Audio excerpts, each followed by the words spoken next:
আরো একটা ব্রেকিং আপনাদের সামনে তুলে ধরি। কলকাতা মেট্রো একের পর এক বিপর্যয়, কখনো স্টেশনে পিলারে ফাটল, আবার কখনো সুড়ঙ্গে জল। কেন্দ্রীয় সংস্থার রিপোর্টে বাড়ছে উদ্বেগ। কলকাতা মেট্রোয় একের পর এক বিপর্যয়ের খবর সামনে আসছে। কখনো স্টেশনে পিলারে ফাটল দেখা যাচ্ছে, আবার কখনো সুড়ঙ্গে ঢুকে যাচ্ছে জল। কেন্দ্রীয় সংস্থার রিপোর্ট এবং সেই রিপোর্টেই কার্যত উদ্বেগ বাড়ছেই। মাটির তলায় মেট্রোগুলির অবস্থা আশঙ্কাজনক, রিপোর্টে তাও উল্লেখ রয়েছে বলে খবর পাওয়া যাচ্ছে। আরও একবার আপনাদের সামনে তুলে ধরি, কলকাতা মেট্রোয় একের পর এক বিপর্যয়ের ঘটনা এবং কখনো স্টেশনের পিলারে যেমন ফাটল দেখা দিচ্ছে, কখনো আবার সুড়ঙ্গে জল। কেন্দ্রীয় সংস্থার রিপোর্টে বাড়ছে উদ্বেগ। মাটির তলায় মেট্রোগুলির অবস্থা আশঙ্কাজনক, এমনকি সেন্ট্রাল থেকে কবি সুভাষ পর্যন্ত সংস্কারের প্রয়োজন রয়েছে। রিপোর্টে স্পষ্টত উল্লেখ রয়েছে তার। মেট্রোর পরিকাঠামো মেরামতিরও প্রয়োজন, এমনকি সুড়ঙ্গের অবস্থা ও প্ল্যাটফর্মেও মেরামতির প্রয়োজন রয়েছে।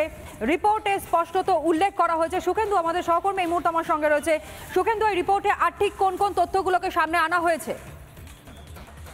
দেখো তনয়া, যে বিষয়টা অত্যন্ত উদ্বেগজনক যে বিষয়, যেটা রাইটসের রিপোর্ট, অর্থাৎ মেট্রোর যে যারা সমীক্ষা করে সেই রাইটসের রিপোর্ট অত্যন্ত উদ্বেগজনক একটা জায়গাতে, সেটা হচ্ছে মেট্রোর যে সমস্ত স্টেশনগুলো যেগুলো মাটির তলায় রয়েছে সেগুলোর অবস্থা উদ্বেগজনক। রাইটসের রিপোর্ট এমনটাই পাওয়া গিয়েছে এবং সূত্র মারফত যেটা জানা যাচ্ছে যে মেট্রো কর্তৃপক্ষ ইতিমধ্যে সেই রিপোর্ট খতিয়ে দেখছেন এবং তড়িঘড়ি পদক্ষেপ নিতে চলেছেন। কারণ মূলত তিনটে বিষয়ের উপর জোর দেওয়া আছে, সেটা হচ্ছে মেট্রোর লাইন, মাটির নিচে সুড়ঙ্গের অবস্থা এবং প্ল্যাটফর্ম বা পিলার। এই প্ল্যাটফর্ম এবং পিলারের কথাই যদি বলি, তাহলে কয়েকদিন আগেই আমরা দেখেছি যে কবি সুভাষ যে মেট্রো স্টেশন, তার আপ প্ল্যাটফর্ম যে একেবারে 4টে পিলার ভেঙে গিয়েছে এবং নতুন করে সেই প্ল্যাটফর্ম তৈরি করতে হচ্ছে এবং তার জন্য 9 মাস সময় লাগবে।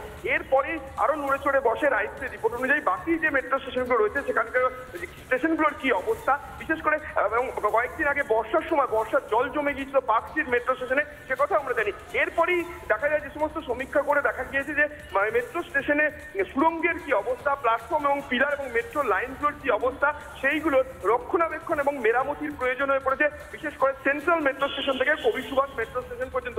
আর এই অংশের সংস্কারের প্রয়োজন এমনটাও সূত্র মারফত জানা যাচ্ছে এবং রাইটসের রিপোর্ট আসার পরে তা খতিয়ে দেখে তড়িঘড়ি ব্যবস্থা নিতে চলেছে মেট্রো কলকাতা মেট্রো কর্তৃপক্ষ, এমনটাই কিন্তু আপাতত জানা গিয়েছে। সমস্ত রিপোর্ট পড়বার পর মূলত যে তড়িঘড়ি ব্যবস্থা নেওয়া হবে সে বিষয়ে ইতিমধ্যেই মেট্রো রেল কর্তৃপক্ষ তরফে জানানো হয়েছে। সুখেন্দু যেমন আমাদের সামনে সেই বক্তব্য তুলে ধরলো, আরও একবার আপনাদেরকে খবরটা জানিয়ে রাখি। কলকাতা মেট্রো একের পর এক বিপর্যয় এবং কখনো স্টেশনে পিলারে যেমন ফাটল, কখনো আবার সুড়ঙ্গে জল। কেন্দ্রীয় সংস্থার রিপোর্টে কার্যত এই উদ্বেগ বাড়ছে। যেই রিপোর্ট সামনে আসবার পর তড়িঘড়ি তা পর্যবেক্ষণের ওপর জোর দিতে চলেছে মেট্রো রেল কর্তৃপক্ষ।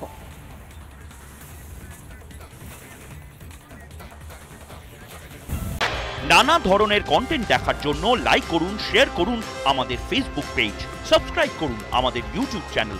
পাশাপাশি অন্যান্য ব্রেকিং নিউজের জন্য অবশ্যই চোখ রাখুন রিপাবলিক বাংলায়।